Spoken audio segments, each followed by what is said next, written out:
What's up, Andrew? Hey, Rich, how are you? Good, man. What can I do for you? So, first of all, I want to say thank you. I'm really excited to talk to you, man, because your content has been extremely helpful to me. Thank you. Honestly, What, what changed my part of it life. exactly? Like, what was it that changed your life? One thing that you said. Am I looking okay? Is it super blurry? Dude, listen, I'm sitting Okay. here on a 480p webcam in a lake house in the middle Okay. of nowhere with bad Wi-Fi. It's not worse than what I'm dealing with. Trust me. Okay. For sure. So you said something in one of your broadcasts that it really, really stuck with me. Basically, rate yourself, right? Yeah. The best version of yourself. And I did that, and I was super honest about it. Mhm. It was not good. The results were not good. And I Okay. kind of just was What did you rate yourself on a like scale of 1 to 10? like a 5. Okay, and why? Dude, I was fat. I was like 300 pounds almost. Mhm. 37% body fat, was not making good money. You I don't was look like you're fat today, though. Yeah, well, I changed that. So, Okay. like 8% body fat now. Got pretty shredded, and in like 9 months too. I hired a really high level nutritionist. Mhm. Just changed shit around. So, guys get mad when I say, to spend some money on themselves, or if, you have a question, book me for coaching. But it's like all the highest performing people in the world have a coach, some sort of counselor, somebody to, kind of move them along the path from, 0 to 1 to 2 to 3, 4, and so on and so forth. That's awesome, man. I'm glad. the So the what's your money. question tonight? So just real quick, if I could Okay. say one thing to the community, the money that I have spent on myself, my coach is not cheap. It's like $300 a month. Mhm. Um, I have gotten back way more than that off of how much more productive I am. My test levels were 200.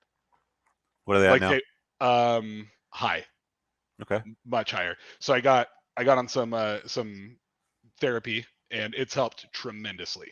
Yeah. Um, I've been doing combat sports since I was like 13, so I've been getting Mhm. hit in the head forever. So they were just abysmal. But the money that you'll spend on yourself, if one suggestion, it'll come back. You'll make more Oh money. yeah. You'll be yeah. So my question to you though is, so I really, really want, and man, I'm so torn on this. I want to have a family. Mhm. I want a wife. I want to have kids. I want the stay-at-home wife. I want the whole thing. Okay. It feels hard. Well, yeah. I And mean, it's the most important decision that you could possibly make. How old are you, first of all? 31, Okay, and where do you live? Utah, Salt Lake City. And I think you said you own an MMA gym, or you're an I MMA do fighter. Like, okay, both. Yeah. okay, all right. Um, your income's pretty strong. Yeah. Just hit 6 figures. Okay, so like, how many kids do you want to have? I would like 3 or 4, honestly. Okay, and what's the dating like in your area? Like, what kind of women are you coming across right now? So if I've never been in this good a shape since I've been Mhm. dating. It's insane the amount of my inbox is literally just filled. It's a game change. So, okay, let's just stop on that for a sec, because there's a lot of dudes out there that get down on themselves. How tall are you? 6'1", And what do you weigh right now? 240, Okay. And what did you weigh when you were fat? 300 pounds. Okay. So in like 9 months, you lost that amount of weight. That's Hmm. pretty significant. And then the difference in the attention that you got from before when you were in Dorkville to where you are today is quite a bit different, right? I literally have hundreds of girls in Got my it. I'm not joking. So guys, do the work. Anyway, sorry to interrupt, but carry on. Yeah, no, it's been total. It's overwhelming. The first day that I was on Tinder, Hmm. like literally, it was like 90 likes immediately, and I'm just like, I don't even know what to Yeah. do with this. Well, you're a chat. So I mean, things have changed for you now. Like, you've gone Yeah. from, the fat boy to the chat sort of thing. So the most important thing that, okay, so here's the good news first. Fine, do it. Okay. The first thing that I would do is I would take a look at a video that I put out on my channel, or just search for on Google, search for Wikipedia shared parenting states. Okay. Okay. Because I mean, the first thing that you're going to want to do is half of marriages are going to end in divorce. So you're going to have to take some, uh, you're going to have to prepare for that just in case. And if you can live in a state where there's default shared custody, that deals with one of the biggest problems that most men have to contend with. Now, one of the things that you can do to minimize the risk of that even becoming a problem is, and I put it in my book, I'm not sure if you read it. Oh yeah. Yep. Okay. So, Multiple times. yeah, okay. So, I mean, like, you already know this then, but one of the biggest determining factors of a healthy, happy, long-term relationship, and a woman that can pair bond to a guy properly and not like, bounce if things don't work out, or, some guy named Kevin from sales starts to chat her up, one day on lunch, is, does she have a low notch count? Right. And the data that I got that I put in my book, and I'll cite it again. I know you read it, but I mean, your ideal candidate is going to be a virgin, which is going to be next to impossible to find. Maybe, maybe she's out there, maybe she's not. So in Utah, it's not that hard, actually. Actually, yeah, you're right. Yeah, we have a huge Mormon population. Okay, so you've got that going for you. But after I think 2 to 3 partners, the number was something like 25 to 30%, and then they stopped collecting the data at something like 9 or 10, which ended up being like 35% chance of getting divorced. As the numbers go up, I'm pretty confident that it gets worse and worse. Like a woman with a notch count of 50 or 100 is going to be a total train wreck. You should never wife these whores up, right?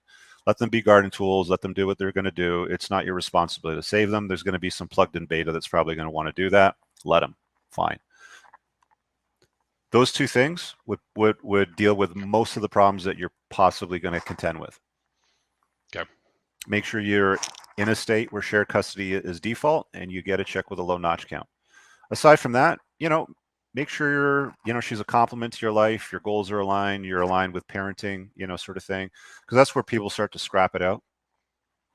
And give yourself a good 2-year vetting period. 2 years, then. That was going to be my next question. 2 years, yeah, minimum 2 years. Okay. Because I mean, like, women can act for 6, 12, 18 months.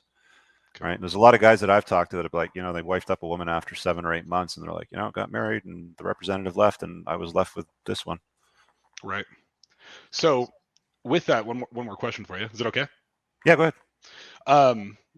Without incriminating myself too much here, the plate spinning thing.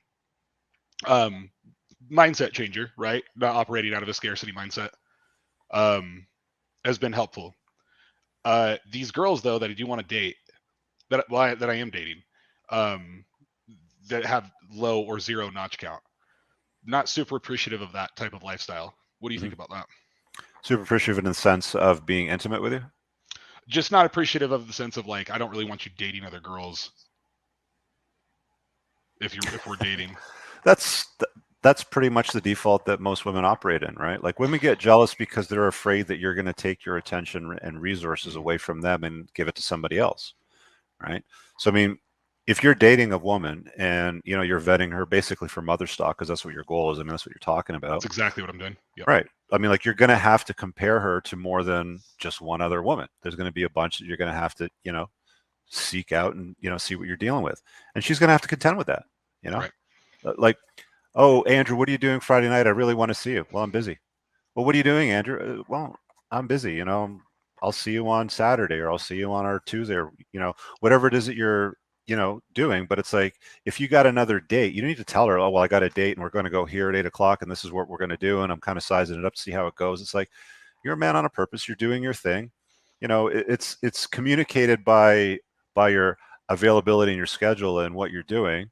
So just go and do it. Right. Yeah. I mean, you're not going to stop doing it because she doesn't want you to see anybody else. You don't know what she's made of. I mean, you've only known her for how long? What, a couple of weeks, a month or two? Yeah, a week. Yeah. 2 weeks. Yep. Cool your jets, lady. Right. Right. Yeah. So I guess I was just wondering, like, these higher quality women, are they worth making concessions for because they're higher quality women, or you still don't think so? Well, there's no unicorns. Okay. Of course. Right. There's just women. There's some terrible ones and there's some better ones. What it is that you're trying to do is you're basically digging through a lot of dirt to find gold, right? So don't get this, like, mind's eye view of, like, a better quality woman, or like one of these higher quality women, sort of thing. Because there's a lot of guys that thought that they wifed up a high quality woman only to, like, have, left that marriage a few years later because they discover that she's not really what he thought they are, right? So don't get this notion or this, like laser fixation on, oh, there's a super high quality unicorn that I'm seeing and I've known her for a couple of weeks and, maybe I should stop seeing other girls because she told me, to not see other girls. It's like, no, you keep doing what you're doing. Okay. She's got to earn it, man. Right. Okay. Make sense? Yeah, absolutely. Dude, I honestly can't thank you enough. Changed my life completely, and I appreciate it. You're welcome. I'll see you later, man. Peace.